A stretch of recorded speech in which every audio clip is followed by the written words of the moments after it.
어디 밑에 밑에.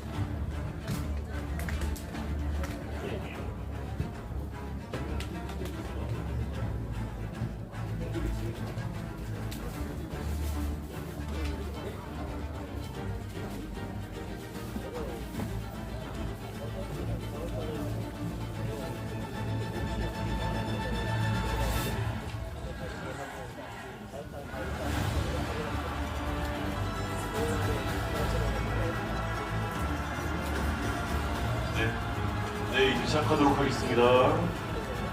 안녕하십니까? 네, 안녕하세요. 네, 반갑습니다. 오늘 이렇게 바쁘신데도 이렇게 많은 분들이 와주셔서 진심으로 감사드립니다. 이 자리에 모이신 분들은 정말 다 애국 국민들이시죠? 네. 자, 오늘은요, 주제가 5.18 개헌 저지 기념 세미나 및 5월의 침묵 시사회, 기술 시사회입니다. 네. 5.18 개헌을 우리가 저지했죠? 네. 사실 국힘당도 필리버스터도 하고, 그 다음에 저희도 시민단체들도 밤샘 집회까지 해가면서, 그리고 또 헌법소원도 내면서 여러 가지 투쟁을 벌였습니다. 하지만 이들이 이것을 단념한 걸까요? 아니죠. 결코 단념하지 않고 이렇게 저렇게 또다시 시도를 할 것입니다. 그래서 사실은 우리가 5.18 개헌에 대해서 우리 국민들이 잘 알고 있었나요? 네, 거의 모르고 계시죠? 그래서 이 5.18에 대해서 이제는 공론화를 시키기 위한 자리라고 보시면 되겠습니다. 그리고 오늘 보실 영화는 사실 그 애국 우파 쪽에서는 처음으로 시도되는 5.18 영화입니다. 여러분들께서 꽃잎이라든가 화려한 휴가라든가 택시 운전사 이런 거 많이 보셨을 텐데 첫 번째로 시도된 그런 영화입니다. 예. 그리고 오늘 사회를 맡은 저는 추루스 코리아 공동대표 정부영입니다. 네, 안녕하세요. 그리고 저는 이제 보수의 비밀병기라고 이제 약소하게 조그마한 이제 유튜버를 하고 있는 거미TV 대표입니다. 감사합니다.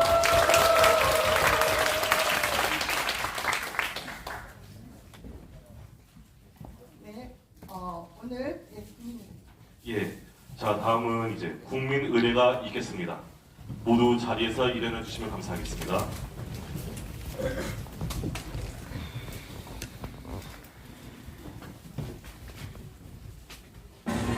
국기에 대한 경례.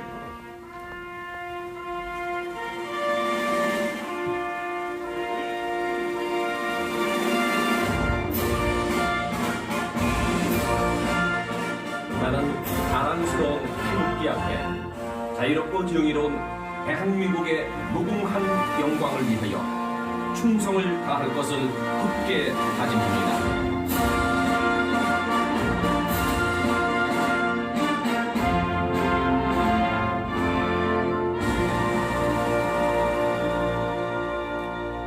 바로 다음은 국가에 대한 맹세가 있겠습니다. 죄송합니다. 다음은 애국가 제창이 있겠습니다. 애국가는 1절만 부르겠습니다.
다음은 무고한 시민과 군경분들에 대한 묵념이 있겠습니다. 일동 묵념.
바로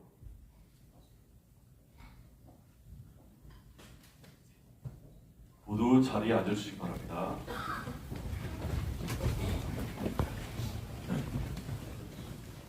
자, 내빈 소개가 짧게 있겠습니다. 자, 오늘은 트루스코리아 상임 대표 및 트루스데일리 회장님이신 최혜광 전 복지부 장관님 오셨습니다.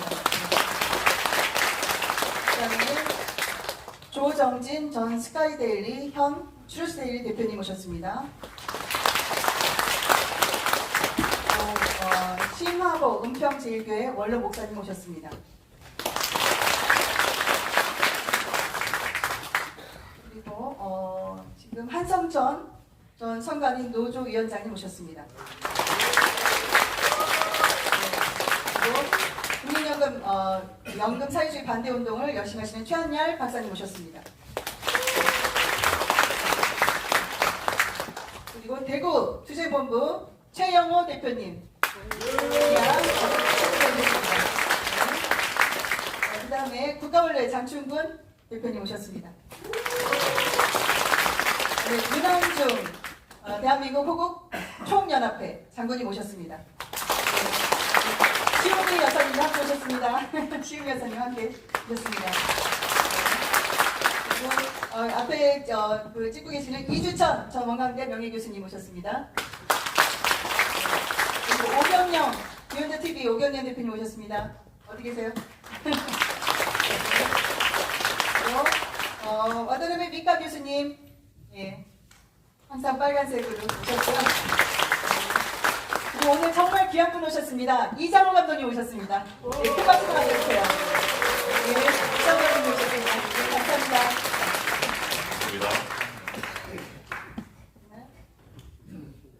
빠지신 분 있으시면 또 저한테 연락 주시기 바랍니다. 예, 다음 개회사로 최광 트루스코리아 상임 대표 겸 트루스데일리 회장님의 개회사가 있겠습니다.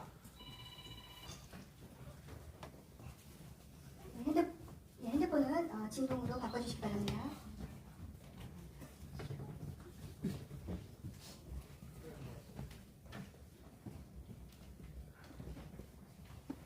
예, 최광입니다. 대단히 반갑습니다. 제가 며칠 전부터 감기에 걸려가지고 목소리가 좀 이상한 점 양해 바랍니다. 이 자리에 계신 분은 뭐 다 아시다시피 참 대한민국이 백척 간주의 문안의 위기에 처한 오래됐고요. 또 계속된 좌파의 집권으로 그 위기가 참으로 심각해지고 있는 오늘의 현실입니다. 그럼에도 불구하고 이 자리에 계신 여러분들이 밤낮으로 남녀노소를 불문하고 참 애국 활동을 잘 펼쳐주셔서 그나마도 희망이 보이는 그런 시점입니다. 사실 오늘 우리가 사는 세상이 87 헌법체제입니다. 87 헌법체제는 소위 이 좌파들의 민주화 담론이 세워진 체제입니다. 그런데 사실은 좌파들의 민주화 담론은 자신들의 정체성을 감추기 위한 전술적 담론이었습니다. 근데 불행하게도 우리 자유우파는 민주화 담론 대신에 자유 담론이라는 것을 펼치지 못했습니다.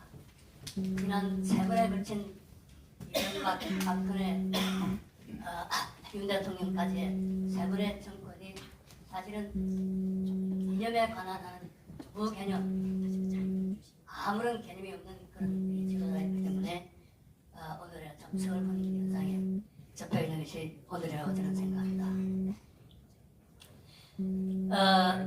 참 불행한 것은 좌파들이 이 민주화 담론을 가지고 우파들의 손발을 완벽하게 묶었습니다. 헌법도 조금 이따 말씀을 드리죠. 헌법도 저는 현재의 87체제의 헌법 같이 세상에서 이렇게 창피한 대한민국의 헌법이 있다는 것을 그 속에서 사는 대한민국의 국민이라는 것을 참으로 창피하게 생각하는 사람입니다. 자, 문재인이 들어와서 헌법 개정을 시도로 물론 무산이 됐지만 뭐 헌법 정문에서 자유민주주의에서 자유를 빼고 또 교과서에서 자유민주주의를 그냥 민주주의로 하고 국민을 이민이나 백성을 사람이라 부르겠다는 그런 황당한 꿈을 꾸기도 했었는데 다행히도 우리가 무산을 시켰습니다. 그런데 이제 이 견의 본질이 단순히 지금까지 9차 개헌을 해왔던 그런 내용에 머물지 않고 나라 자체가 이제 공산화되는 이 개헌이기 때문에 문제입니다.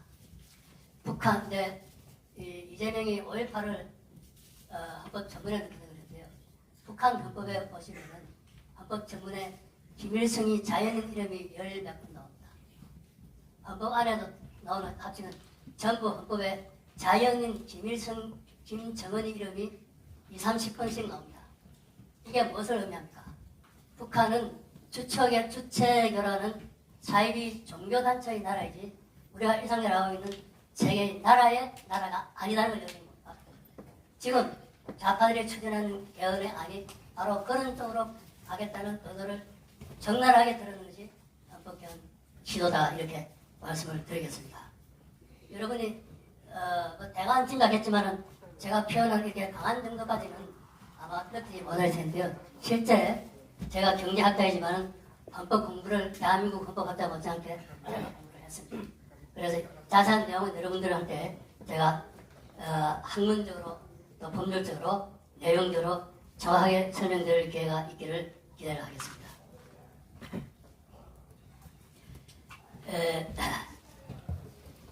자, 헌법 네, 시간이 없으니까요. 한 2-3개만 우리 헌법이 무엇이 문제는 2-3개만 제가 예를 들어드리겠습니다. 여러분 대한민국의 정체성 하면 자유민주주의와 자유시향제가 되지 않습니까? 자유민주주의는 되어 있는데 자유시향제는 절대 안 되어 있습니다. 사회주의 지시경제로 북한보다 더 국가통제가 심한 조항이 헌법에 7개 항이 들어있습니다. 7개 조항이 들어있습니다.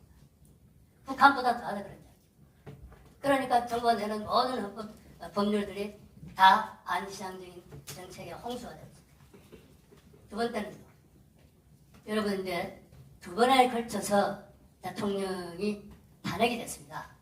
이거는 우리 헌법에 결정적 결함이 있는 것이요. 대통령을 하지 않습니까? 그럼 부통령제가 반드시 해야 됩니다. 그거를 빼고 국무총리라는 괴상한 조직을 넣어놓은 거예요. 이게 대통령이 탄핵되는 이유입니다. 법적으로 그렇게 되어 있어요. 부통령제가 있으면은 부통령이 대통령을 승계한테 그 대통령 탄핵을 당하지만 그 다음 승계는 부통령이 하는 겁니다. 우리가 지금 선거를 대통령으로 다시 하는 일이 없는 겁니다. 우리 헌법이 그렇게 결함이 되어 있는데 여러분한테 누구가 헌법의 결함 때문에 대통령 두 분이 탄핵이 된다는 소리 들어본 적 없으시죠? 이게 현실입니다. 우리가 지금 모르고 있는 거죠. 그리고 여러분이 보면은 대한민국은 선거 분립자 자랑을 하죠. 사실 이재명은 집권한 이래로 한 번도 법도 안 바꾸고 헌법도 안 바꾸는데 지금 완벽한 독재를 갖지 않습니까? 그렇죠. 자, 그런데 이제 우리나라 여러분이 다 배운 상급을 입법부, 사법부, 행정부 이렇게 상급을 볼 때 있는데 됩니까? 우리나라 헌법에 보면요 제3장의 조 말고 3장의 이름이 국회, 제4장이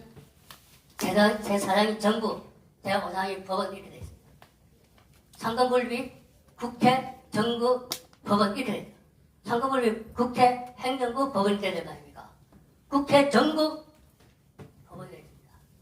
나는 헌법학자들이나 일반 사람들도 지금 정신이 다 문을 어디서 이 법을 만드는 거예요. 법의 전체 내용만 보면 물론 이 정부 헬프 안에 대통령실과 국무위원이 나와 있습니다. 그러나 이제 당의 제목을 보면은 우리나라는 정부가 중간에 있고 양쪽에 국회와 법원이 있는 이건 총통의 제도입니다. 그리고 우리 국회 대표자를 국회의장이라 하지 않습니까? 행정부의 의장을 행정의장으로 부르면 됩니다. 왜 대통령으로 부릅니까? 이 자체가 잘못됩니다. 대통령 하니까 무소불위가 되는 겁니다. 그 말 한마디가 잘못해가지고 그리고 다른 나라에서는 트럼프 행정부라지 트럼프 정부란 말을 절대로 안 씁니다. 트럼프 어드미니스트레이션이라지 트럼프 가버먼트라는 말은 영어에 나오질 않습니다. 우리나라는 도대체 이명박 정부, 이재명 정부 이게 웃기는 소리죠. 이재명 행정부고 그 사람 행정부의 수장이 이재명입니다. 무엇은 정부의 수장입니다.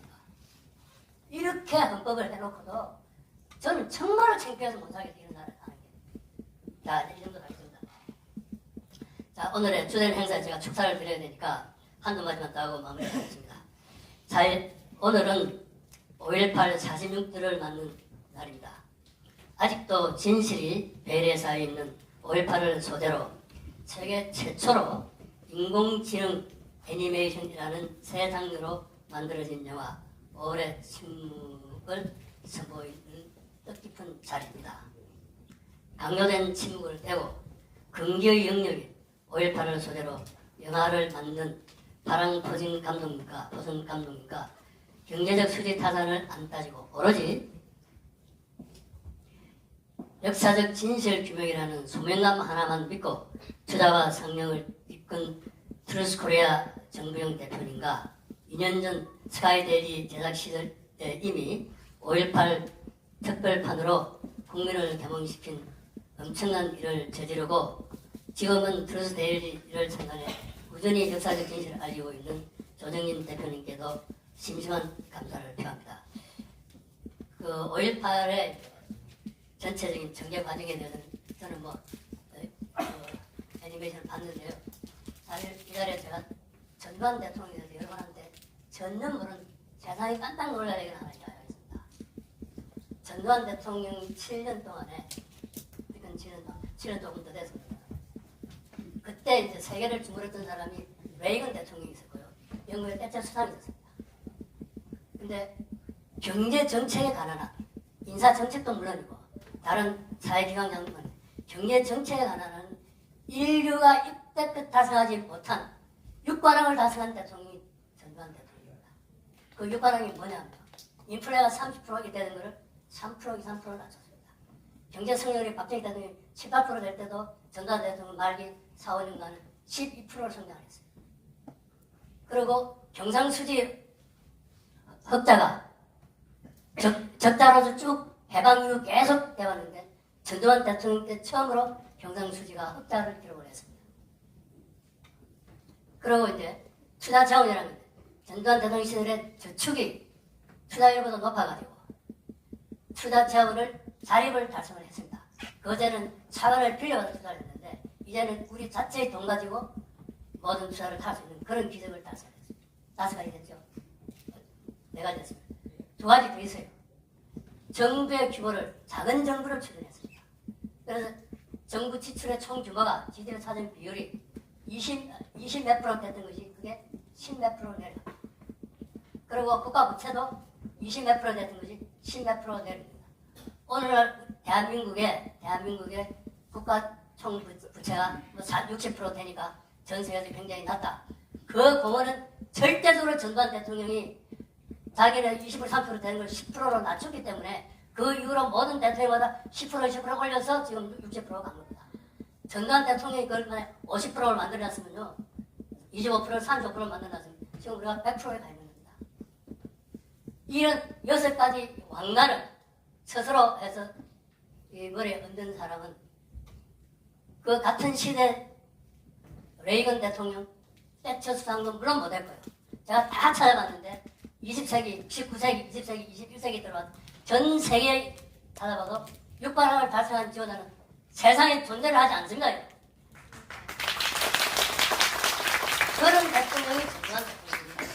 저는요, 이승만 대통령, 박정희 대통령, 전두환 대통령 이 세 분이 지금같이 시궁창에 처박혀 있는 한은 대한민국 희망이 없습니다. 우리가 빨리 정권도 바꾸고 그리고 제대로 된 좀 정치와 지도력을 발휘를 해서 이 세 분의 대통령이 동상이 가문에 나란히 서야 그때 저는 대한민국이 독립을 하고 건국을 한 거라고 확신을 합니다. 오늘 이 행사를 상당히 참여해 주신 분들 대부분 아까 소개를 드렸기 때문에 저는 생략을 드리고 어쨌거나 간에 그리고 아마 일부의 세미나에서 발표하시는 분들은 그때그때 자신들의 소개를 해서 여러분이 하시고요. 어쨌든 이 자리에 계신 분들이 참 무슨 죄가 있습니까? 참 밤낮으로 열심히 하시는 그 죄밖에 없는데 그러나 저는 절대로 전 세계적으로 공산주의 정권치고 망하지 않은 경우가 없습니다. 그렇기 때문에 여러분 절대로 절망하지 마세요. 우리나라의 이재명이도 내가 보기에는 임기를 다 채운다면 모르겠어요. 저는 그리 되면 아마 저는 아마 못 살고 죽을 것 같아요. 어쨌든 개인에 대한 어떤 비난이 아니고 우리한테는 희망밖에 없습니다. 열심히 하면 됩니다. 다 같이 열심히 합시다.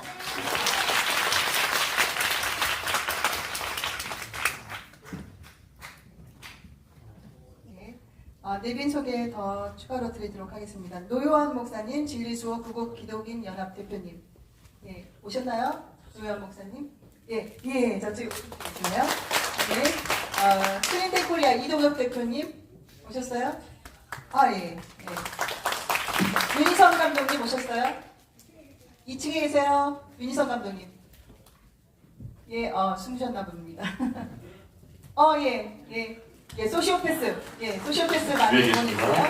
그 다음에, 이동환, ROTC 애국동지회 전임 회장님. 어디 계신가요? 박수 부탁드리겠습니다. 네. 송상건, 배호연 사무총장님. 오셨어요? 어디 계신가요? 네, 박수 부탁드리겠습니다. 그리고 김정식, 정근영 회장님 오셨어요? 네. 박수 부탁드리겠습니다. 그리고 장성태 부방대 광역위원장님, 장성태 부방대 광역위원장님 어디 계세요? 네, 감사합니다. 한영복 대표님 오셨어요? 예, 양정고등학교 한영복 대표님, 예. 네, 방금 그 최강 대표님 말씀 잘 들었고요. 다음은 이제 조정진 투스데일리의 대표 기자님 이제 말씀 듣겠는데요. 5.18 특별 제작에 대한 말씀이 있으시겠습니다. 오르시면 감사하겠습니다. 네, 최강 회장님께서 이렇게 큰 일을 벌이셨다라고 말씀하셨습니다. 5.18 특별판에 대해서 설명해 드리겠습니다.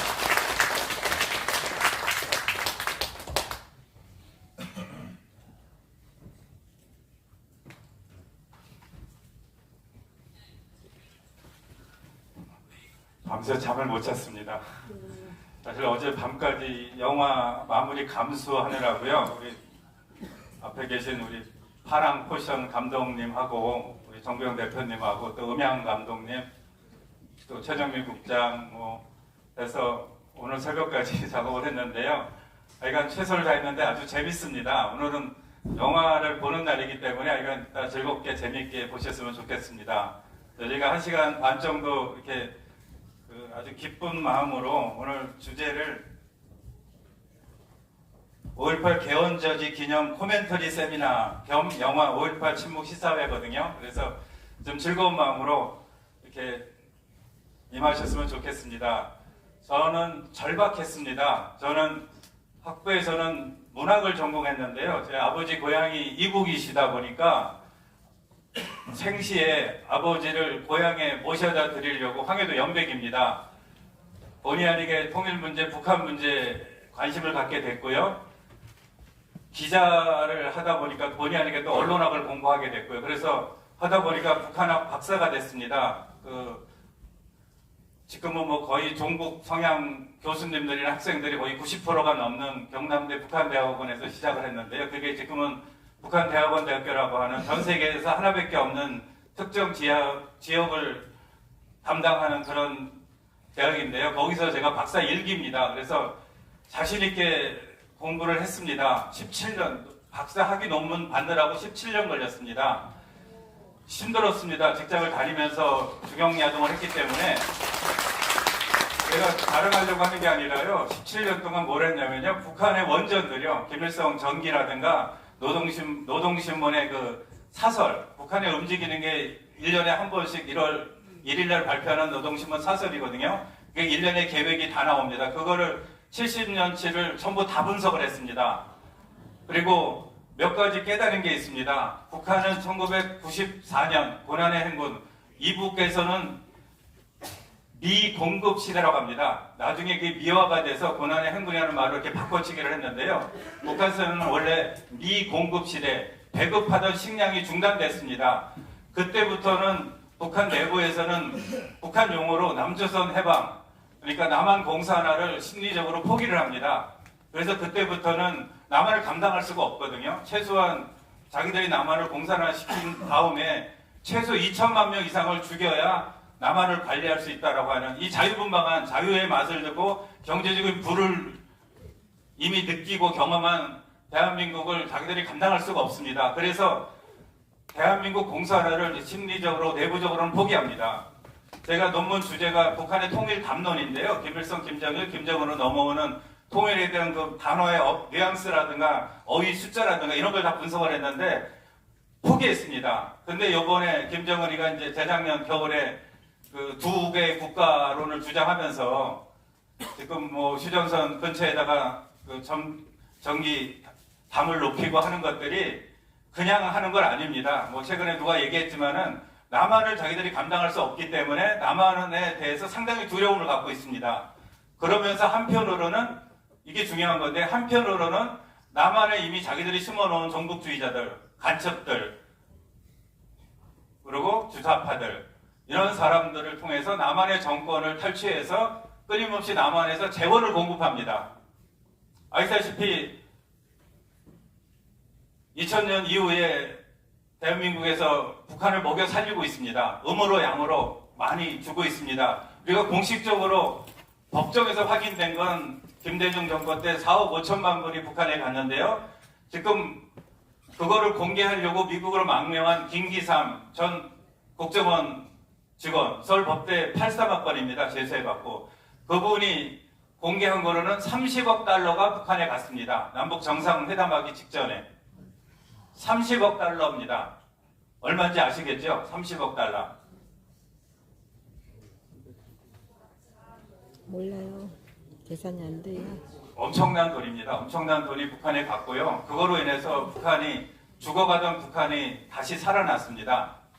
제가 알기로는 북한의 2200만 백성들, 북한 주민들의 1년치 식량, 그러니까 94년부터 북한이 이제 미공급 시대 고난의 행군이 왔다고 그랬는데 그때 300만 명이 죽었다고 하지 않습니까? 1년에 2억 달러면 북한에 한 명도 죽지 않습니다. 1년에 2억 달러만 있으면요. 중국에서 그 북한 말로 강냉이, 우리 말로 하면 옥수수를 사다가 빻아서 먹이던 뭐를 하던 한 명도 안 죽입니다. 그런데 300만 명의 인구의 10% 이상이 죽는다는 것은 또 하나 충격적인 얘기인 게 뭐 아시는 분은 아시겠지만은 94년 7월 달에 김일성이 죽자마자 북한에서 뭐를 하냐면요.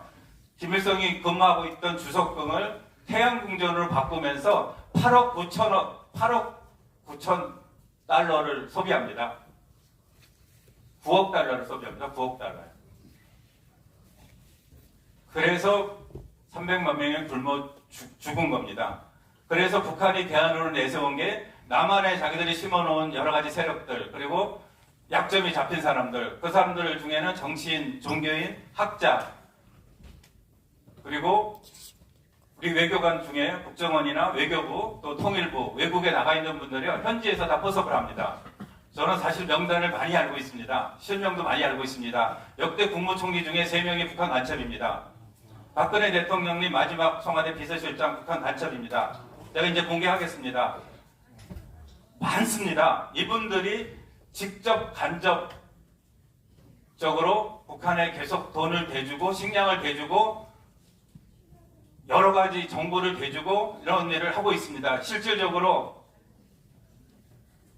박근혜 대통령께서는 박근혜 정부 때 북한의 토끼 사냥이라고 하는 전략을 펼 적이 있습니다. 박근혜 대통령이 아시다시피 통일준비위원회라는 걸 구성해 갔고요. 김정은 참수작전이라는 것을 펼쳤습니다. 들어보셨죠? 그거의 먼저 제안이 북한에서 왔습니다. 북한의 엘리트가 남한에 있는 그 탈북인 도와주는 저 아주 잘 아는 분인데 그분을 통해서 자기들이 자체적으로 김정은을 제거할 테니까 뭐 독약이죠? 그 독약을 좀 구해달라. 이런 연락이 와가지고 사실은 미국하고 소련, 러시아 쪽으로 연락을 해서 그 독약을 구해주는 그런 공작 활동까지 했습니다. 그런데 그거를 국내에 있는 모 정치인, 전대협을 만든 사람 중에 한 명입니다. 국정원 직원을 통해서 그 친구를 통해서 그 친구가 그거를 북한에 제보해준 덕분에 나중에 청와대 비서실장까지 합니다. 한양대 출신입니다. 북한에 그걸 알려줍니다. 그래서 그거를 추진하고 있던 북한의 민주화 세력들이 전원 다 처형을 당합니다. 그 중에 5명이 살려고 동해안을 통해서 일본으로 망명을 신청하다가 그 유명한 일본의 대화태 어장이라는 곳에서 북한이 다급하니까 우리 정부에 요청해서 우리 광개토 대왕함을 보내가지고 그 일본으로 망명하려던 북한의 민주화 세력들을 포획해가고 북한에 다시 보냈습니다. 국내에 많이 안 알려져 있습니다. 그때 그 북한 사람들이 SOS를 친 거를 구하려고 일본의 비행기가 동원됩니다. 군기가. 그런데 그 비행기를 향해서 우리 광개토 대왕함에서 미사일을 조사를 합니다. 뭐 전문가들은 아시겠지만 미사일 조사는 비행기를 맞추기 위해서 미사일을 방향해놓고 레이더를 맞추는 겁니다. 거의 발사를 하겠다는 뜻입니다. 그래서 한국과 일본 간에 전쟁이 터질 뻔했습니다. 한국 언론에 보도 안 됐습니다. 제가 종합일간지인 세계일보에 있을 때 처음으로 보도를 했는데 아무도 받지 않았습니다. 스카이데일리 대표할 때 다시 그걸 특집으로 보도를 했는데 다른 종합일간지 방송국 하나도 받지 않았습니다. 이거 지금이라도 밝혀야 됩니다. 밝혀야 됩니다. 그리고 탈북인 21명이 서해안으로 탈북한 거 문재인이 북한으로 보냈습니다. 우리가 용케 발견된 게 누가 국회에 불려나온 공무원이 휴대전화에서 문자를 주고받는 게 밝혀진 게 동해안으로 탈북했던 탈북인 청년 2명이 강제 북송시킨 거 이거는 공개됐죠. 2019년도요. 그래서 탈북인들 600여 명이 서울 정부청사 앞에서 120일 동안 단식하고 그래서 그거의 세상에 알려진 겁니다. 그때 단식했던 사람들 중에 여러분들 잘 아는 신발열사 정창옥 씨가 있고요. 지금 평택에서 마라톤 교회를 하고 있는 송현모 목사님이 계시고요. 탈북인들 12명이 목숨을 걸고 단식했습니다. 전부 다 왼쪽 가슴에 유서를 써놓고 저는 그 모든 단식과 그런 것들을 뒤에서 진행을 해주고 기사를 써주고 하는 역할을 제가 세계일보 논설위원으로 있으면서 했습니다. 그러고 나서 6년 전에 어떤 인연이 돼가지고 스카이 데일리라고 하는 종합일간지에 아직 이르지 못한 신생 매체, 종업원 50명도 안 되는 작은 매체 대표를 맡고 나서 드디어 과거에 월급쟁이로 있을 때 하지 못했던 일을 시작한 게 바로 이것입니다.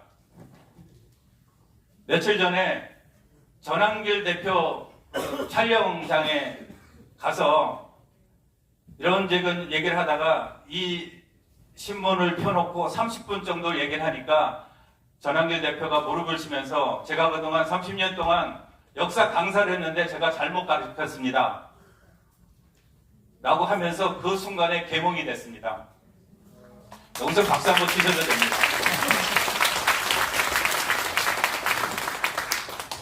여러분, 윤석열 대통령이 2024년도 12월 3일 날 왜 계엄을 했는지 아시죠?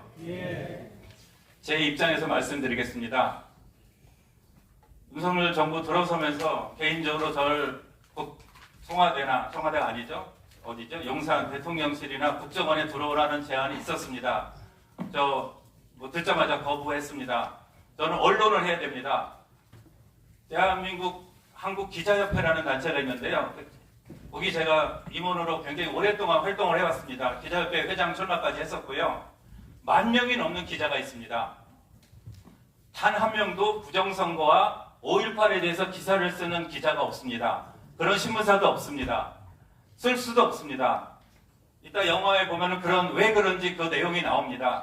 그래서 제가 대표이사 발행인 겸 편집인이라고 하는 그런 직위와 권한과 책임이 주어졌기 때문에 이걸 시작한 겁니다. 여기에 도움을 준 사람들이 있습니다. 며칠 전에 전한길 뉴스에서 나와서 2시간 반 동안 인터뷰하신 전 국정원 요원 여성 1기, 여러분들이 잘 아는 그 마유미를 압송하면서 그 물방울 땡땡이 옷을 빌려준 이여진 선생님이십니다. 그분이 경기도 출신으로 알고 있는데요. 신랑이 광주분입니다. 그분이 계급 임기에 걸려서 10년 전쯤에 조기 퇴임을 하고 나오셔가지고 불타는 애국심을 참지 못해서 시작한 게 광주 승화공원 지하에 있는 4,296명의 유공자 명단을 사진을 찍어서 일일이 분석을 했습니다. 7년 5개월이 걸렸습니다. 신랑을 재워놓고 밤 2시 이후에 일어나서 다락방에 숨어서 국정원 자료, 국방부 자료, 그리고 언론 자료, 또 본인의 경험 이런 걸 통해서 7년 반 동안 4,296명의 명단, 생전올릴 고향, 그분의 자기들이 주장하는 업적 이런 것들을 분석을 해가지고 600페이지가 넘는 자료를 가지고 언론사를 순방을 했습니다. 아무것도 받아주지 않았습니다. 2023년 10월쯤에 저를 찾아왔습니다. 스카이데일리로. 제가 6개월 정도 분석을 했습니다. 저는 경영인이었기 때문에 제가 기사를 쓰기에는 부담이 돼서 그 기사를 쓰기 위해서 월간조선 출신 중앙대학교 신박과 나온 박사 과정까지 공부한 친구를 스카우트했습니다. 그래서 쓰기 시작한 게 5.18 특별판 가짜 유공자 시리즈고요.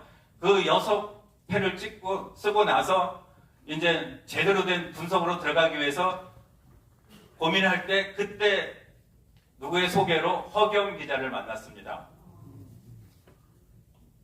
미주 중앙일보에서 편집국장을 하면서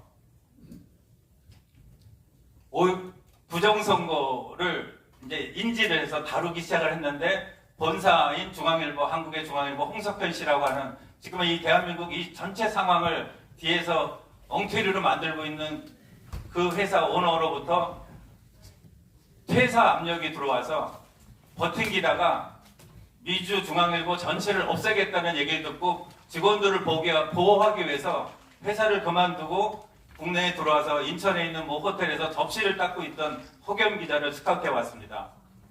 허경 기자는 5.18에 대해서 전혀 모르더라고요. 그래서 입사한 날 제가 광주를 데려갔습니다. 사진부 기자랑 허경 기자를 데려가서 승화공원부터 5.18 묘지 그리고 여러 가지 유적지가 한 40여 군데 됩니다. 그 중에 곳곳에 돌아다니면서 자료를 찾고 보고 경험하고 인터뷰도 하고 이 친구가 이제 미국 영주권이 있어갖고요. 저를 지금 18번 고발하고 허경 기자도 그만큼 고발한 광주 기념 5.18 기념재단을 직접 찾아가서 미국 영주권자라는 그런 이제 소개를 하면서 자료도 받아내고 얼굴도 보고 이렇게 해서 시작한 게 5.18 특별 시리즈입니다. 모두 60회 정도 하다가 제가 쫓겨났습니다. 이 안에 5.18에 대한 모든 진상이 다 담겨 있습니다. 북한군이 몇 명이 왔고 몇 명이 죽었고 400명이 넘는 북한군 시신들을 북한이 다 데려가지 못하고 지금 어디에 묻혀 있는지 누가 관리하는지 참조로 지모 선생님이 말씀하신 청주는 아닙니다. 네, 선생님 굉장히 큰 역할을 하셨는데 상당히 많은 또 일부는 사실과 다른 게 좀 있습니다. 그거를 저희가 다 밝혀냈습니다. 그리고 북한이 자기들 시신과 난파했던 요원들을 데려가기 위해서 북한에서 배를 보냈는데요. 그거를 우리 대구에서 출발한 공군 조종사가 폭격을 해서 못 데려갔습니다. 그래서 북한에서 만든 게 가묘입니다. 가묘. 우리 김경재 총재께서는 평양에 있는 열사릉에서 9개에서 11개 정도의 소수의 무덤을 봤다고 하셨죠. 그거는 별개고요. 청진에 있다고 발표한 전 국정원장 출신이 발표한 거는 탈북인들이 고상해서 만든 겁니다. 누구라 그러면 아실 겁니다. 외무부 장관을 하는 박모 장관의 친누나가 이북에서 남한으로 탈북을 하셔갖고 그분이 사람들을 물론 그 뒤에서 스폰서 해준 분은 다른 민간인입니다. 그분들이 탈북인들과 조선족들을 사가지고 북한에 카메라를 집어넣어서 찍어온 겁니다. 북한에서 들키고 나서 지금은 북한 다른 모처로 옮겼습니다. 북한에서 파견한 군부대가 2개 부대가 있는데 크게 하나는 특수부대고 하나는 일반 부대인데요. 특수부대원들의 기념비는 지금 순환공원 안에 있습니다. 처음 제가 얘기합니다. 제가 얘기하면 또 아마 다른 데로 옮길 겁니다. 그래서 우리는 알면서도 사실 공개를 안 하는데요. 지금 순환공원에 기념비가 있습니다. 민간인들이 접근하지 못하는 곳입니다. 그러니까 이런 내용들이 이 안에 다 담겨 있습니다.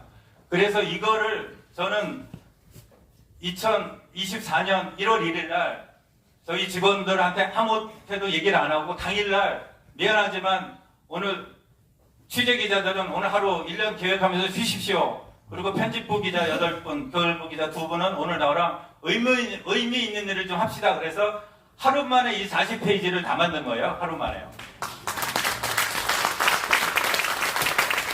그래서 이거를 제가 1000만 부를 찍을 계획이었습니다. 이 제작비가 비싸지는 않습니다. 종이 인쇄 합쳐면은 1,000원 정도 됩니다. 이거를 책으로 만들려는 요구가 많았는데 책으로 만들려면 15,000원에서 20,000원 정도가 되기 때문에요. 두 번째는 이걸 책으로 내면은 금서가 됩니다. 전두환 대통령님 자서전 한 줄 5.18 때 북한군이 내려왔다는 얘기 한 줄 들어갔다고 전체가 판매 금지가 됐습니다. 그래서 일부러 책으로 안 내고 신문으로 돌린 겁니다. 여러분들 혹시 이게 남은 부스가 많지 않은데요. 이게 한 부라도 갖고 계시면 나중에 적보가 되고 가보가 될 수 있을 겁니다. 저도 지금 한 20-30부 남아있는데요. 진짜 귀한 분들에게 갖고 다니고 요즘 우사혁명 집회마다 제가 다니면서 이거를 계속 홍보하는 게 이 내용을 저희가 이제 파일로 우리 정부영 대표가 다 갖고 계신데 네. 긴가요? 네. 길게 해달라고 해서 길게 했는데요. 아니요. 그러니까 여기서 우리가 다루려고 했던 내용들을 우리 파랑포션 감독님께서 이거를 숙지하셔가지고 진짜 천재세요 저분. 이걸 숙지하셔갖고 아주 재미있게 그리고 아주 리얼하게 오늘 영화에 다 녹여놨습니다. 그래서 그게 픽션이고 애니메이션이긴 하지만 아주 재밌습니다. 그래서 여러분들 오늘 즐겁게 영화 보시고요. 나중에 시간 나시면 다시 마이크 잡겠습니다. 감사합니다. 네, 감사합니다. 네. 우리가 하룻밤 네네. 네, 지난번에 5월 6일날, 7일날 밤샘 집회를 국회 앞에서 했는데 밤을 새시더라고요. 진짜 대단하시더라고요. 그래서 5.18 특별반은 사실 스카이데이에서 나왔기 때문에 지금 이거 파일을 갖고 있긴 하는데 여기 오른쪽에 보시게 되면 네이버 카페 5월의 침묵이라고 아래 하단에 보이시죠? 예, 거기다가 다 올려놓기 시작했습니다. 굉장히 중요한 정보들이 5월의 침묵 네이버 카페에 올라가서 끝장 토론을 이 네이버 카페에서 온라인, 오프라인으로 하게 됩니다. 그래서 다들 회원 가입하시면 승인을 해드리도록 하겠습니다. 네. 그 다음에는 이제 5.18 개헌저직 후 국민이 해야 할 일에 대해서 그 다음 순서. 예, 다음은 이제 심하보 은평제일교회 담임 목사님이 종교적 관점에서 말씀해 주시겠습니다. 오르시면 감사하겠습니다. 네, 목사님은 아주 애국교회로 많은 탄압을 받고 계시기도 합니다.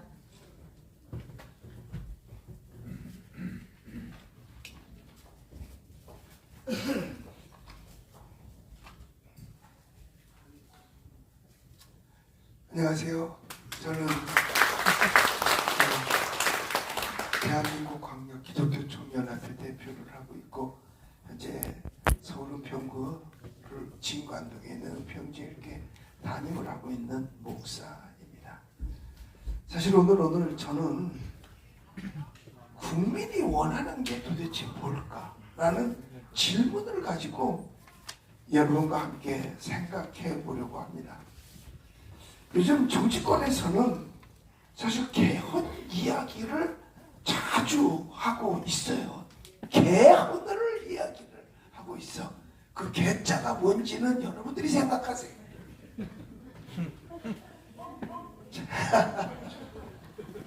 뭐 대통령제를 바꾸자, 또 뭐 권력 구조를 바꾸자, 새로운 시대를 열자고 말합니다. 그러나 저는 분명히 오늘 말씀드리고 싶은 게 있어요. 국민이 정말 원하는 것은 권력자들을 위한 개헌이 아니라 지금 있는 헌법이라도 좀 제대로 지키자는 거예요. 지금 있는 헌법이라도 제대로 지키면 되지 뭘 자꾸 바꾸자고 그래요.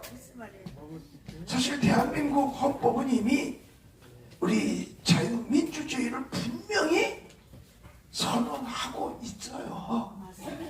국민의 자유를 보장하고 종교의 자유, 언론의 자유, 표현의 자유를 보장하고 있습니다. 문제는 헌법이 없어서가 아니라 헌법을 제대로 지키는 정치가와 권력자가 없다는, 권력자들이 없다는 이야기입니다. 이 사람들이 지키면 되는데 자기네가 안 지키는 거잖아요. 지금 국민들이 두려워하는 거는 헌법이 부족해서가 아니라 헌법 위에 또 다른 통제의 법들이 계속 만들어지고 있는 현실이기 때문이죠. 국민들은 묻고 있습니다. 왜 국민의 생각을 검열하려고 하지? 왜 종교의 자유를 위축되게 하지? 왜 교회가 사회적 압박 속에서 침묵을 강요받아야 되지? 왜 언론과 표현의 자유가 점점 선택적으로 바꿔지고 있지?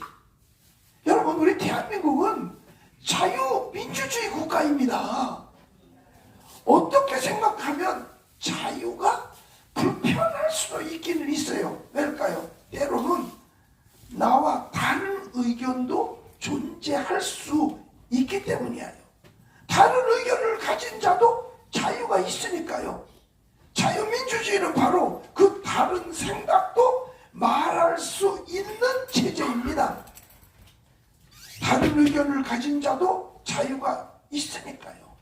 그런데 지금 다른 의견을 말하면 극단으로 몰고 비판하면 혐오 세력이라고 공격을 하고 있습니다. 저도 사실 정부의 잘못된 이야기를 그렇게 많이 하지는 않지만은 그래도 가끔 이야기를 합니다. 그런데 그렇게 했다고 해서 저를 극우라고 말합니다. 그래 우리 교회 앞에 와서 소거리술이라고 하는 곳에서는 거의 2달은 매일같이 와서 나를 탄핵하겠다고, 규탄한다고 와서 시위를 하고 나를 교도소에 집어넣어야 된다 해가지고 해서 결국은 고소를 해서 경찰 조사까지 받고 왔어요. 근데 경찰도 웃으면서 이거 조사할 일도 없는데, 그러면서도 조사하는데 조사 시간이 얼마 걸렸냐? 40분. 그러니까 조사할 게 없다는 얘기였죠. 뭐 저도 이런 걸 볼 때에 그들이 구구라고 하면 어쩔 수 없죠. 뭐 구구해야죠. 신앙적 가치관으로 말하면 시대에 뒤떨어졌다고 말하는 분위기가 점점 강해지고 있어요. 저는 이것이 매우 위험하다고 생각을 합니다. 특별히 저는 목사이기에 오늘 우리는 신앙의 자유를 깊이 있게 말하지 않을 수가 없습니다. 대한민국 헌법 20조에는 분명히 종교의 자유를 말하고 있습니다. 보장하고 있어요. 그런데 오늘날 일부에서는 하나님의 창조 질서를 부정하는 것들, 비근한 예로 동성애 같은 것들을 법과 제도로 강요하려는 움직임까지 나타나고 있어요. 이것을 국회의원 11명이 발의를 해가지고 이걸 법으로 만들겠다는 거예요. 이게 사람 사는 곳이 되겠습니까? 남자와 여자를 창조하신 하나님의 질서를 말하면 차별한다라고 말하고, 성경적 가치를 말하면 혐오라고 몰아가는 사회가 되어간다면 그것은 건강한 민주주의라고 말할 수가 없는 거지요. 진짜 민주주의는 동의하지 않는 말을 할 수 있는 자유까지 인정하는 겁니다. 교회가 침묵하면 안 됩니다.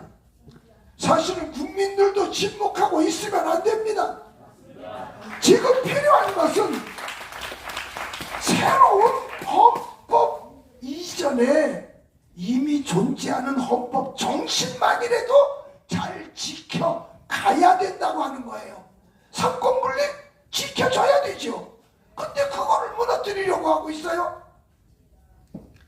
사실 만약 정말 개헌이 필요하다면 그것은 정권을 위한 개헌이 아니라 국민을 위한 개헌이어야 합니다.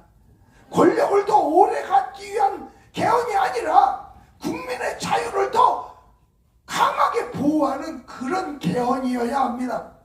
우리 국민을 통제하기 위한 개헌이 아니라 권력을 제한하기 위한 개헌이어야 합니다. 저는 지금 보면 안타까운 게 대통령이 동장이 하는 일을 지금 하고 있어요. 동네 어디 가서 뭘 얘기하다가 동네 얘기하면 이거 해줘 저거 해줘. 그건 동장이 해도 되는 거예요. 사실 지금 대한민국 국민들이 원하는 거는 거창한 정치 실험이 아니라 상식이 살아있는 나라라고 생각합니다.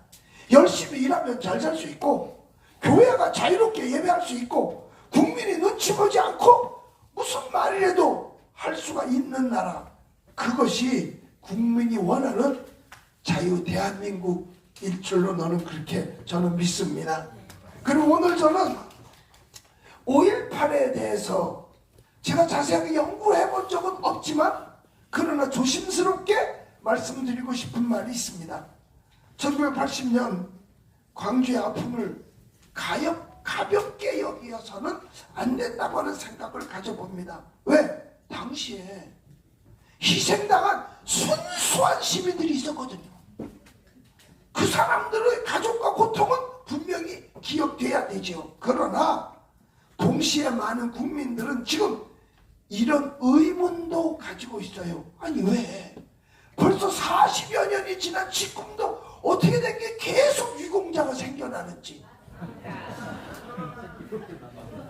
아니 어떻게 유공자가 매일 생겨나? 왜? 그리고 당시에는 현장에 없었다는 의혹을 받는 사람까지도 유공자 대우를 해주고 있는지. 왜 관련 정보들은 뭐가 그렇게 무서워서 국민 앞에 충분히 투명하게 공개되지 않고 있는지. 이런 질문 자체를 금기시 무시 여겨서 막아버리는 것은 오히려 민주주의 정신에 맞지 않다고 생각합니다. 역사는 성역이 아니라 진실 위에 세워져야 돼요. 국민을 위하는 것은 갈등이 아닙니다. 국민이 원하는 것은 진실과 공정함입니다.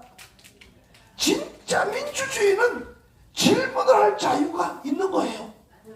질문한다고 해서 그걸 가지고 법에다가 걸어서 뭐 벌금을 내느니 뭐 징역을 사느니, 아니 질문도 못해.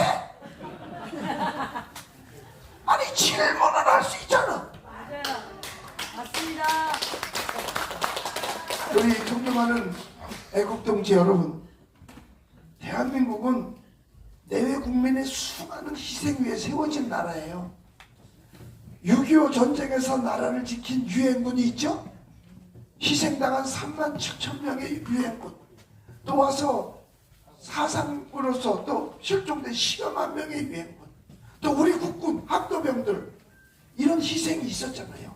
산업화를 위한 밤낮 없이 일했던 세대들의 눈물도 있었고, 또 민주화를 위한 그 목소리를 높여서 외쳤던 사람들의 희생도 있었습니다. 우리는 어느 한 역사만을 기억해서는 안 됩니다. 대한민국 전체의 역사를 우리는 함께 품어야 합니다. 이제 마지막으로 저는 오늘 이 말씀을 드리고 마치겠습니다.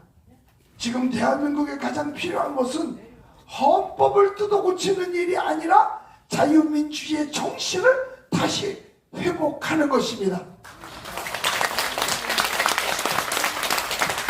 국민의 자유를 지키고, 신앙의 자유를 지키고, 표현의 자유를 지키고, 대한민국의 정체성을 지켜내는 것, 이것이 지금 우리가 해야 할 가장 중요한 일이라고 믿습니다. 대한민국이 자유의 나라로 끝까지 서기를 바라는 마음 간절합니다. 감사합니다. 네, 감사합니다. 정말 교회에서 올바른 하나님의 그 창조 질서의 목소리를 내주셔서 진심으로 감사드립니다. 저는 참고로 순복음 교회를 나가는데 정말 가슴이 아픕니다. 예, 그 다음에는 윤영식 장로님, 교회원 윤영식 장로님 올라오셔서 한 말씀 해주시죠.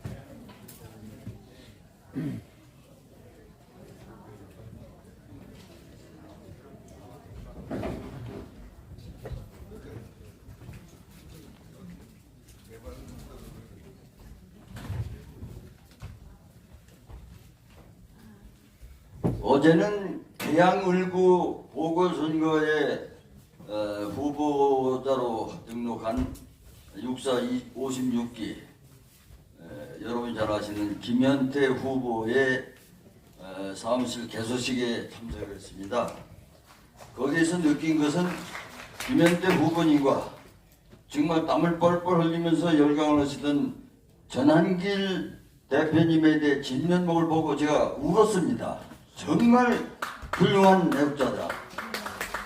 여러분이 잘 아시는 장경동 목사님께서 흔히 나는 하나님께서 보시기에 그냥 보시기에도 아까운 사람이다 이런 말씀하셨지만은 여기 와서 보니까 제가 처음은 아닙니다만은 하나님께서 보시기에 그냥 보기에도 아까운 분이다. 두 분이 계십니다. 우리 조정진 대표님과 정부영 대표님을 위해서 뜨거운 박수로 격려하시면 고맙습니다.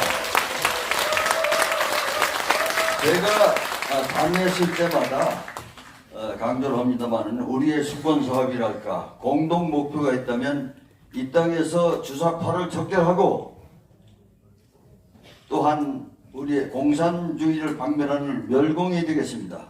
자주 어제도 그렇게 소리를 질렀습니다마는 그동안 우리에게 축적된 분노와 울분을 애국을 향한 에너지로 승화시키는 의미에서 여러분이나 저나 우리의 한맺힌 절규 멸공을 함께 외치셔주시면 고맙겠습니다. 여러분 준비되셨습니까? 네. 멸공!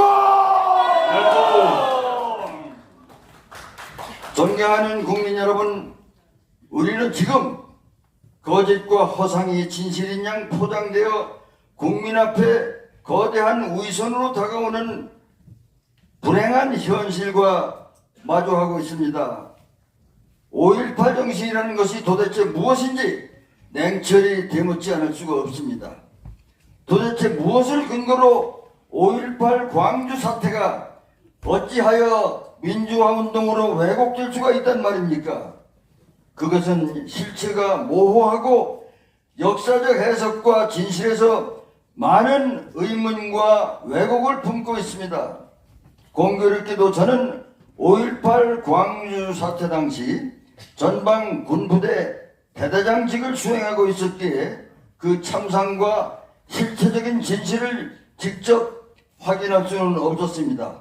그러나 그 당시 특전사 진압 대대장들 거의 모두가 저와 절친한 동료들이었으므로 차후 그 진상을 속속들이 전해들을 수가 있었기에 단호히 확신하건대 그 진상이 어처구니 없이 엄청나게 왜곡되는 사실을 믿어 의심치 않고 있습니다. 이러한 허무한 허구를 헌법 전문에 포함시키려 하는 것은 국민을 기만하는 극단적 정치적 모략의 다름 아닙니다. 더욱이 반국가 세력들이 악의적으로 자신들이 정치적 이익과 권력 유지 수단으로 삼는 시도는 자유민주주의의 근간을 뒤흔드는 악질적 불법 행위입니다. 여러분 동의하시죠? 예. 헌법이라는 국법의 최고 근간에 특정 정치적 사건과 편향된 역사 해석을 강제로 포함시키는 것은 헌법 정신의 본질과 국민 통합을 훼손하는 명백한 왜곡이며 국민을 분열시키는 위험한 시도입니다. 이것은 대한민국의 법치와 국민 자주권을 역행하는 심각한 위협이며 부당한 역사 개입과 권력 장악 수단으로 전락하고 있습니다. 여러분, 지금이야말로 우리 국민과 국가의 미래를 위해 5.18을 정치적으로 악용하는 세력에 단호히 맞서야 할 때입니다. 거짓에 기초한 이 같은 시도는 국민으로부터 단호히 배격받아야 하며 법치와 국민 통합을 위한 굳건한 저항이 불가피합니다. 자유와 정의, 법치의 가치만이 이 나라를 바로 세울 수 있음을 믿으며 국민의 현명한 분별과 적극적 행동을 강력히 촉구합니다. 위험한 역사 왜곡과 불법 헌법 개정 시도에 단호히 맞서 국민 모두가 함께 자유민주주의를 수호하는 결기의 행동에 나설 것을 간절히 호소합니다. 분명한 사실은 5.18 기본정신을 헌법 전문에 수록하면 대한민국은 망합니다. 따라서 우리는 민족의 비극인 5.18 광주 사태의 진상을 명확히 밝혀내기 위한 범국민적 재진상 규명을 실시해야 합니다. 우리는 반드시 5.18 광주 사태의 진성 유공자와 가짜 유공자를 색출하여 엄격한 법 적용을 시행하고 진정한 진실 규명이 반드시 선행되어야 하므로 반국가 세력의 악의적인 5.18 기본정신 운운하며 헌법 전문에 포함시키는 불법 행위는 기필코 막아야 합니다. 존경하는 진정한 애국보수 동지 여러분, 이 자리에 모이신 여러분은 진정한 자유민주주의 수호자이며 대한민국의 미래를 책임지는 강한 의지를 가지신 분들이십니다. 저는 오늘 이 자리에서 5.18 공적 조서의 전면 공개를 강력히 요구합니다. 국가와 국민을 위하는 길은 진실을 숨기지 않는 길입니다. 진실이 드러나야만 정의가 실현되고 국민 신뢰가 회복될 수 있습니다. 또한 5.18을 헌법에 수록하려는 시도는 결코 받아들일 수 없습니다. 헌법에 편향된 역사를 담는 것은 자유민주주의의 근간을 훼손하는 매우 심각한 정치적 오류입니다. 우리는 국가의 정체성을 흔드는 모든 왜곡 시도를 단호히 저지해야만 합니다. 지금 이 국회는 국민의 뜻을 배반하고 있습니다. 부패와 부정으로 얼룩진 국회를 해산하는 것은 더 이상 미룰 수 없는 시대적 과제입니다. 대한민국의 법치와 민주주의를 지키기 위해 우리 모두 분연히 일어서야 합니다. 자유민주주의를 수호하고 국민 주권을 되찾기 위한 치열한 싸움은 결코 쉽지 않을 것입니다. 그러나 우리의 결의와 단합된 힘이 반드시 이 위기를 극복할 것입니다. 여러분, 한 분 한 분의 용기와 행동이 대한민국의 미래를 바꿀 것입니다. 부정선거로 정권을 찬탈한 악덕 세력, 법치를 유린하는 권력에 단호히 맞서 싸웁시다. 우리는 자유와 정의, 질서가 살아 숨쉬는 대한민국을 반드시 되찾을 것입니다.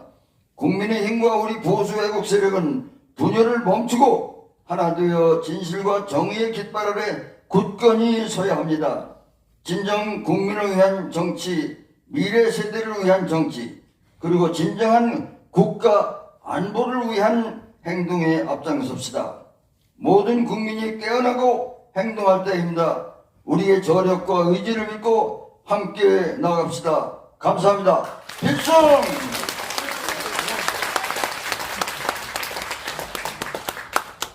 예, 제 말씀 잘 들었습니다. 네, 감사합니다. 네. 다음은 한성천 전 선관위원장님의 말씀이 있겠습니다.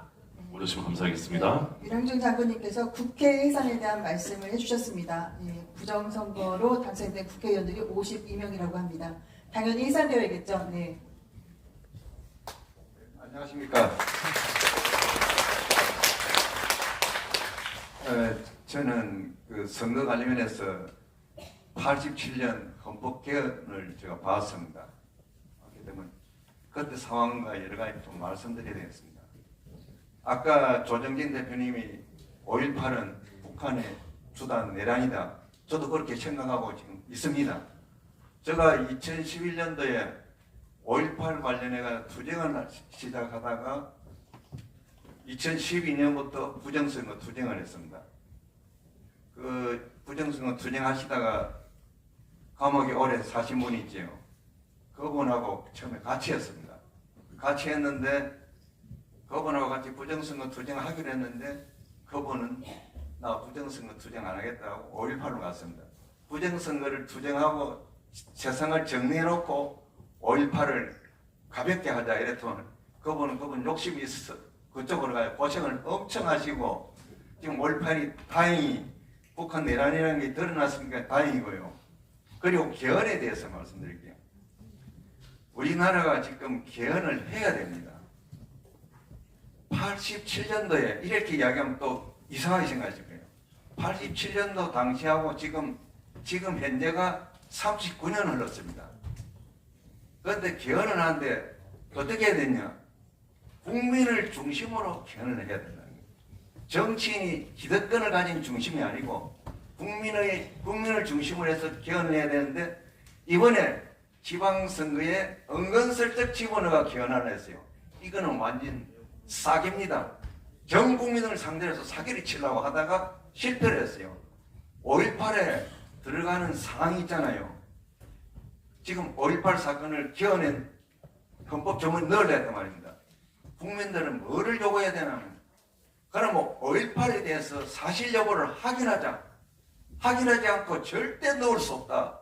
이렇게 하면 어떻게 되겠어요? 저쪽이 내란 작품입니다. 여러분들 역으로 쳐버려야 돼요. 나 웃고 살기 바빴어. 5.18 진실한 진실을 몰랐다. 한번 밝히자. 이제. 왜 쓸데없이 5.18 사람들이 계속 늘어나냐 희생자가. 그리고 국가 세금을 함부로 그렇게 지급하는 게 아닙니다. 그렇게 하면서 여러분들은 떳떳하게 좋다고 5.18 그리 헌법 조문을 올리려면 각지에서 5.18 토론과 토의를 하자. 자신 있게 붙어야 됩니다. 그리고 여러분들은 5.18의 진실을 알고 있어야 됩니다. 증거도 가지고 있어야 된다. 그거를 토론하면서 폭로하면서 하면은 여러분들이 이길 수가 있습니다. 그리고 여러분들의 헌법을 만들어줍니다. 우리나라 헌법 문제 많습니다. 제가 부정선거 투쟁하면서 많이 봤어요. 왜 부정선거가 해결되지 않느냐 보니까 지금 이제 사법 세력이 완전 무너졌다 아닙니까? 사법 세력 자체도 문제가 있어요. 그 기득권, 알량한 기득권을 국민을 기준으로 봤을 때 국민을 기준으로 어떻게 해야 됩니까? 배시 문제를 바꿔줘야 되는 거 아닙니까? 그 사법 집단들이 그 말을 절대 안 하고 있다는 겁니다. 그럼 정치 집단은 어떻게 했어요? 여러분, 간단히 말씀드릴게요. 민주화 집단이 민주주의를 안 가고 5.18 민주주의로 갔다 아닙니까? 그거는 공산주의로 가는 거예요. 자칭 김대중, 김영삼 민주화 세력이 그쪽으로 가버리는 거예요. 여러분들은 묵고 살기가 바빠가지고 믿고 똑똑하고 하니까 국민을 위해서 희생하겠지 생각했습니다. 여러분, 오늘 이 시간 이후부터는 절대 그런 마음을 가지지 마세요. 여러분 자신을 모르고 있습니다. 인간은요, 좋은 사람 나쁜 사람 없이 자기 이해관계로 삽니다. 정치에는 철저합니다. 박근혜 대통령 탄핵당했지요. 윤석열 대통령 탄핵당했지요. 왜 탄핵시켰어요? 그 사람들은 자기 기득권을 위해서 공산화시키면서 탄핵시키는 거예요. 기득권을 위해서 국민들이 부정선거를 좀 알고 옛날 4.19 혁명하듯이 했으면 저 세력들 전부 다 지금 감옥속에 들어앉아 있고 저 세력들 일부는 외국으로 도망가고 있을 거예요. 지금 저자들은 여러분들이 읽고 있어요. 제가 왜 이 말을 자신 있게 하느냐. 저 노조연장할 적에 여자 국회의원들 다 만나잖아요. 만나면 사석에서 뭐라는 거 합니까? 나이가 많으면 형님이고 나이 지금 동생이에요. 그렇게 이야기를 해요. 무슨 말씀하시는 거 아닙니까? 야 동생, 그 법그 통과시키려면 30만만 보여. 발의하는데 30만만 보여. 언제든지 법 개정해 줄게. 노골적으로 그랬어요. 무슨 말인지 아시겠죠?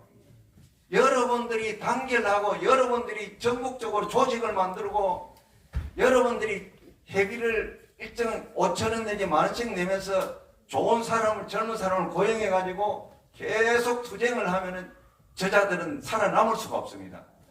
제가 노조를 만들고 민주노총에 가서 사오고 해봤다 아닙니까? 여러분들은 그걸 경험을 안 해봤기 때문에 조직의 위력을 몰라요. 여러분 하나같이 한 목표와 비전에 동의하면서 모이면요, 여러분 이룰 수 없는 게 없습니다. 다 이룰 수가 있습니다. 그러니까 지금 저희들은 이럴 때 오시는 분들은 전부 나이가 많으신 분이에요. 그래가지고 실망할 필요가 없습니다. 그런데 나이는 많아도 사회 경험이 많고 능력이 넘치는 분이 너무 많아요 지금. 그렇기 때문에 젊은 사람들하고 한마되고 조직만 만들어지면은 참말로 한 달, 두 달 만에 싹 바뀔 수가 있습니다. 그리고 이번 지방선거 끝나고 나면 저자들이 헌법 개정한다고 또 나올 겁니다. 그거는 우리는 자료를 모아서 우리 공부를 해가지고 좋다 자신 있다 하면 하자. 토론장에까지 나가 자신 있게 하시면 우리가 성공할 수 있습니다. 성공할 수가 없습니다. 만약에 성공 못하면은 배 타고 평양 한바다에 가가지고 배 밑구멍을 구멍을 내서 죽는 게 좋습니다. 아싸리 고기 밥이 돼가 대중이 났습니다.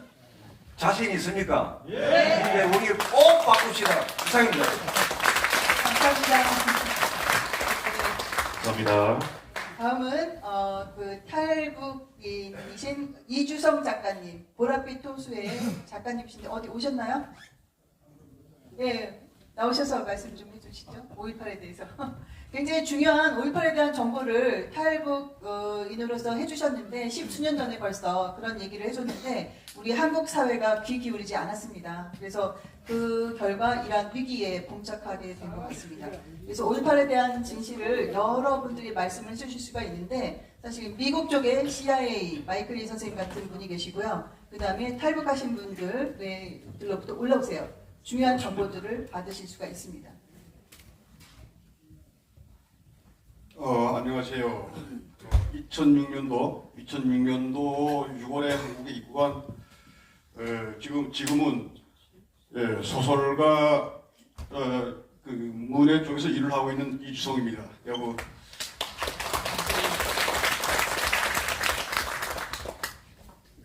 북에서 온 분들 그 문학 단체를 제가 북한 자유문학협회라는 그 단체를 좀 운영하고 있고요. 그래서 오늘 정말 다행히도 우리 그 정배영 대표님을 비롯해서 조동진 우리 그 대표님 정말 애국적이고 너무 고마운 분들이 이런 자리를 마련해 주셔서 너무 감사합니다. 제가 5.18에 대해서 말씀드린다면 2006년 제가 그 한국에 들어와서 국정원 조사할 때 우리 국정원들은 국정원 조사를 받습니다. 2달 동안. 그때 그 국정원 직원이 그 부장이라고 하는 분이 5.18 소리를 우연히 제가 그 북한에서 5.18 기기 공장이라는 데를 다녔습니다. 한 10년 동안 강원도 문천시에 있습니다. 그래서 그쪽에 다니면서 알게 된 정보 자료들 그 이야기를 하니까 5.18 소리를 말하지 말라는 겁니다. 사회에 나가서 그분이 그래서 좌파인지 우파인지 모르겠지만 사회에 나가서 5.18 소리 하다가 잘못되면 잘못했으면 다칠 수 있다 그러더라고요. 우리 그 북한에서 다친다는 게 사람을 걷는 걸 보고 우리 다친다고 하죠. 아니면 사람을 조금 뭐 상처 받는다는 것도 사고에서 그게 다친다는 소리가 뭐냐 물어보니까 죽을 수 있다는 거죠.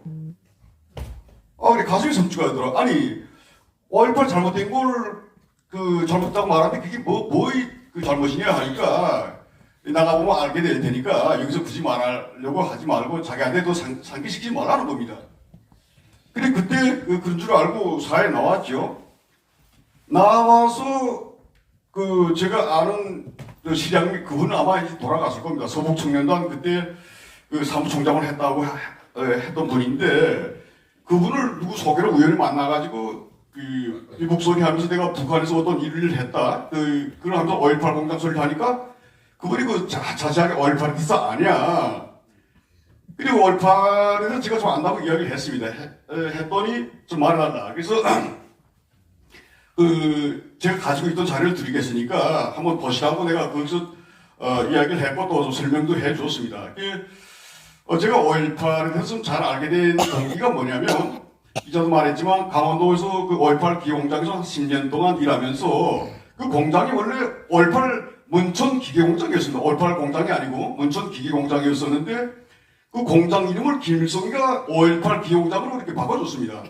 그게 언제냐면 1980년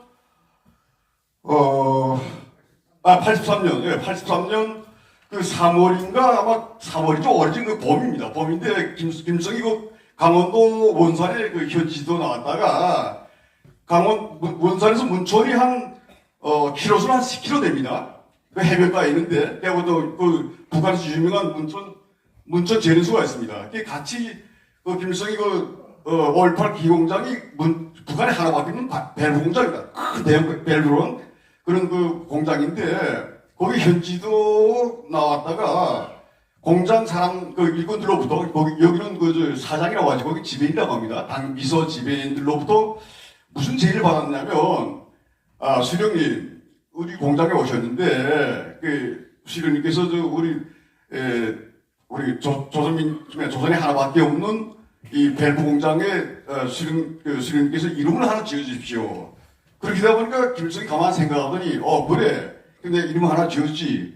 3년 전이고 광주에서 5.18이 있지 않았습니까? 5.18 폭동인지 뭐 사건인지 우리 사람들이 거기 나가서 많이 죽었어. 그 사람 죽은 사람들은 우리가 잊지 말고 기리해야 돼 하면서 내가 5.18 기계 공장으로 명명할 테니까 그렇게 알라.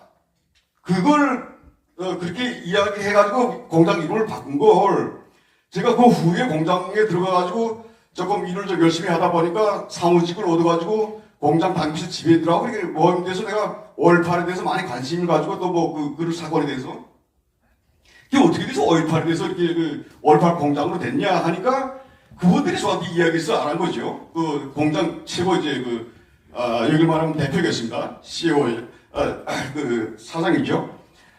그렇게 알게 됐었는데 근데 제가 그 밖에 그 직업이 조금 좀 이상한 직업을 가지고 일하다 보니까 나쁜 짓을 많이 했습니다. 지금 데리고 있던 그 사람을 해외에 나갔다 오겠다고 그래서 보내줬는데 그 친구가 한국에 튀는 바람에 제가 할 수 없이 책임을 지고 거기 있으면 내가 죽겠는데 어떡합니까? 그래서 한국에 급히 떠났습니다. 떠나가지고 여기 와서 5.18 소식을 듣고 보니까 5.18이 그렇다. 내가 알고 있던 5.18은 북한군이 난파돼가지고 한국 좌파 세력하고 대한민국을 정복하기 위해서 벌였던 국가 정복 사건인데 한국에서는 이게 민주화다 그래서 이건 아니다 해가지고 2007년 3월 달에 제가 소책 자료를 만들어 가지고 그래서 아까 얘기했던 서부총리단 그분한테 자료와 함께 드렸습니다. 드려가지고 그분이 이제 그걸 이거 정말 중요한 정보를 저한테 줬다고 감사하게 여긴 이야기했고 그분이 이렇게 막 애국단체들에게 하면서부터 대한민국에서 5.18에 북한군이 난파됐다는 소리를 처음에 알게 되겠죠. 그때로부터 언제는 올해 몇 년인가 20년이 됐습니다. 20년이. 근데 아직도 이게 뭡니까? 야 정말 속상합니다. 막 안타깝고요. 이거 빠르게라고 해야 되나? 좌파들은 그 5.18로 해가지고 대한민국을 지금 어떻게 만들었습니까? 국회, 입법, 사법, 권력기관, 정부기관, 은행, 예술단체, 심지어 교회까지 몽땅 5.18 특별법 가산점을 받아가지고 대기업 제일 거의 높은 자리까지 올라가지 않았습니까? 대한민국은 아직 장악했습니다. 장악했어요. 근데 왜 애국 우파라고 하는 분들은 여태까지 뭘 했는가 하는 거죠. 예? 앞으로 이런 식으로 살다간 빨갱이들한테 노예로 되겠다, 노예로. 예? 예. 제발 좀 정신 차리게 바랍니다, 진짜. 네, 엄청 야단맞고 있습니다. 네, 감사합니다. 예, 감사합니다. 네, 감사합니다. 다음에는 이여진 선생님 오셨나요? 이여진 선생님 오셨어요? 이여진 선생님 오셔갖고요. 올라오셔서 명단을 좀 지금 시간이 별로 없으니까 명단을 좀 기억나시는 대로 좀 읊어주세요. 5.18 가짜 유공자, 그리고 민주화 유공자 중에서 간첩들, 그리고 부정선거자들이 다 똑같습니다. 예. 우리 국정원 전직 국정원 직원이었습니다. 안녕하세요. 저 이혜수입니다. 네. 오늘은 저희가 부정선거 얘기하는 자리이기도 하니까 제가 그 유공자 중에서 부정선거 할 수 있는 이제 사람들을 한번 말씀드리겠습니다. 처음에 단동에 하나센터라 해서 김대중 씨가 북한 기술자들 데려다가 컴퓨터를 개발해갖고 전자투표기를 했죠. 그때 했던 사람 중에 구혜우라는 사람이 민주화 유공자입니다. 고한석이는 중부지역당 사람이었고요. 그 사람은 5.18 유공자 설이 있는 사람입니다. 그렇게 했고 하태경에는 아직까지는 민주화 유공자의 명단은 없습니다. 그다음에 이제 김민석이 또 이제 그 부정선거 관련해서 이제 좀 있는데 김민석이는 저번에도 제가 이제 방송에서 말씀드렸는데 5.18 유공자설이 있는 사람이고요. 그리고 이제 또 하나 저희가 어떤 편향적인 시각을 갖고 있는 사람 이제 그런 사람들이 지금 현재 저희 선거를 관리하고 있죠. 윤호중 고문, 방금 린치했던 윤호중 행안부 장관이 저희 유권자 관리를 하고 있습니다. 그 다음에 김경협 이분은 민주화 유공자입니다. 민주화 유공자인데 제외 동포청 청장이라고 되어 있습니다. 해외 동포들 유권자 관리하고 있겠죠. 그 다음에 이제 저희 주가 부양하고 있는 사람이 있습니다. 김성주 국민연금공단 이사장 이분 민주화 유공자입니다. 6월 3일까지는 아마 주가가 떨어지지 않을 겁니다. 그 다음에 이내영 여론조사 심의위원회 위원장 문재인 씨가 임명했죠. 이 사람 그 윤석열 대통령도 그때 개업하면서 여론조사 심의위원회 갔었는데 이내영이라는 사람은 5.18 유공자 30, 그 다음에 이명식인가 한 7명 정도가 유공자 명단에 되어 있는데요. 그 사람 중에 이 이내영 씨는 유공자로 되어 있지 않습니다. 그런데 같이 운동을 했던 사람이고 고대에서 그래서 이제 유공자 가능성이 굉장히 높은 사람이라고 볼 수 있고 그다음에 좌파 활동을 했기 때문에 편향적 시각을 갖고 있는 거는 우선 저희가 판단할 수 있는 거고요.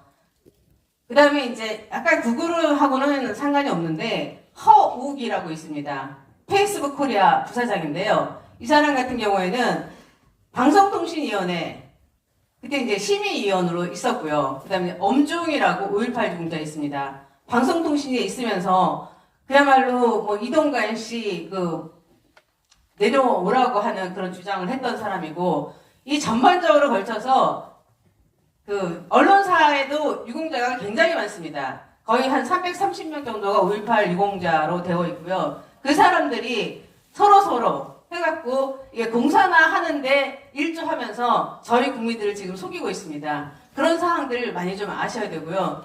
법조에도 있습니다. 저희가 윤석열 대통령 탄핵할 때 탄핵 저쪽 쪽에 소추 단장이 누구였는지 기억하십니까? 김이수 탄핵 소추 단장이요. 이 사람 5.18 유공자입니다. 이 사람이 그때 헌법재판관 되면서 배영주라고 하는 사람한테 죄송하다고, 자기가 형을 높게 내려서 죄송하다고 했는데, 배영주는 경찰 4명을 쳐 죽인 사람입니다. 버스로다가. 그 사람이 5.18 유공자로 되어 있습니다. 이런 사항 다 모르셨죠? 저도 조사를 하면서 엄청 많이 놀랐습니다. 이런 어떤 사람들이, 뭐 동의대 사태도 저번에 이제 말씀드린 것처럼 동의대 학생들이 52명이 민주화 유공자로 되어 있고, 그들이 경찰을 화염병 던져서 경찰을 방화시켜서 죽였습니다. 9명을 죽였습니다. 그럼에도 불구하고 그들이 5.18 민주화 유공자로 되어 있습니다. 경찰은 유공 혜택을 못 받았죠. 그리고 이제 뭐 박선원이가 저희 가장 많이 알고 있는 사람인데, 박선원이가 그야말로 내란 저희 조작하는데 1등 공신이지 않습니까? 그 사람은 민주화 유공자로 되어 있습니다. 그때 삼민투의라고 해서 민중이라는 어떤 그런 거를 투쟁하는 위원회라는 이제 김미석이랑 같이 했는데, 이 박선원이가 5.18 유공자인지 여부를 물어봤는데 강주시에서 답변을 안 했습니다.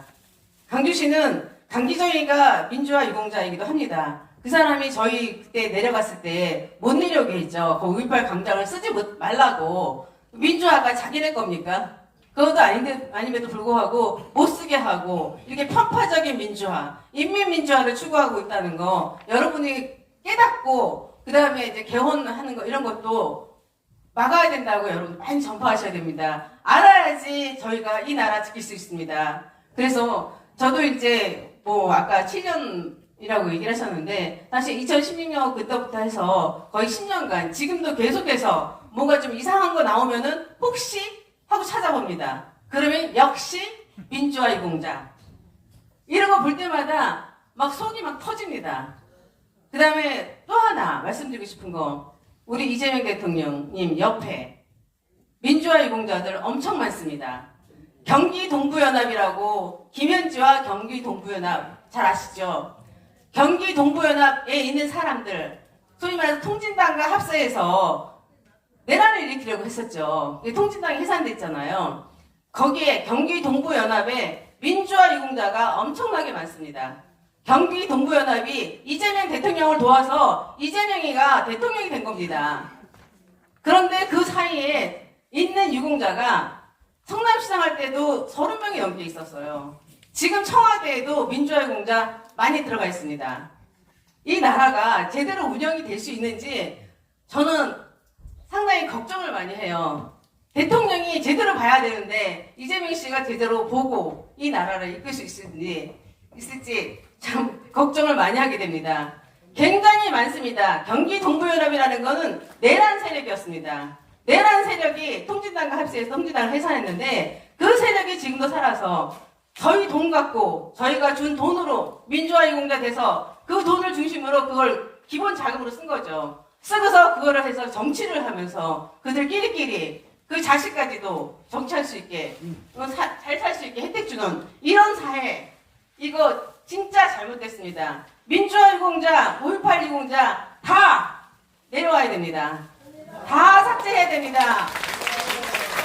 진성, 진짜 민주화를 했다고, 아니면 민주화를 할 수 없는 사람들, 돌아가신 분들, 민주화할 수 없죠. 돌아가셨으니까. 그 다음에 뭐 그중 일부 부상당하신 분들, 그것도 부상도 일부입니다.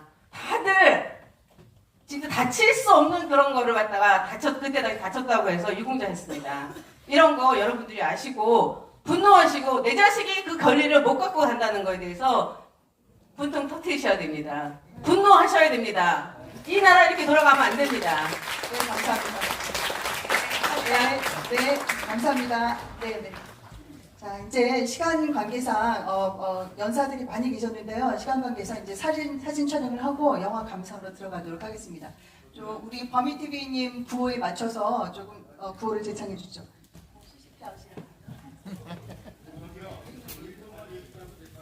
예?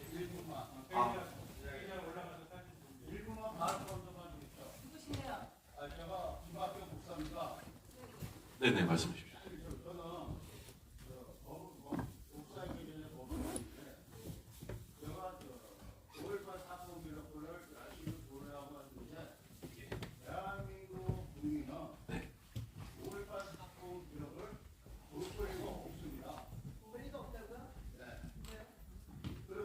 네.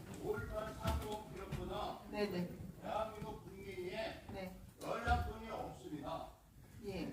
모두 사건 기록은 국가기록원에 가보면 네. 사건 기록을 다 연락권을 있습니다. 네. 그러나 김학경 목사가 수십 번 했는데 네네.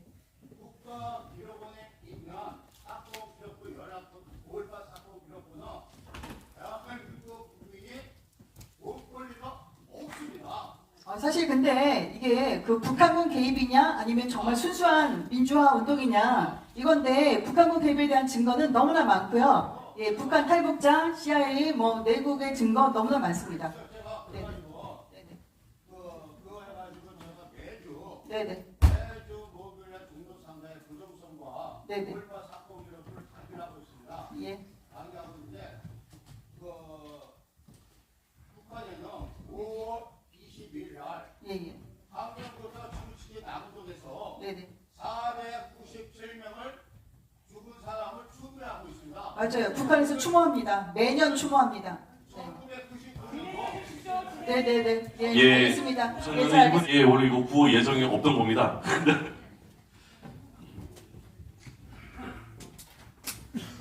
자유대한민국 화이팅! 화이팅! 자유대한민국 화이팅! 화이팅! 자유대한민국 만세! 만세!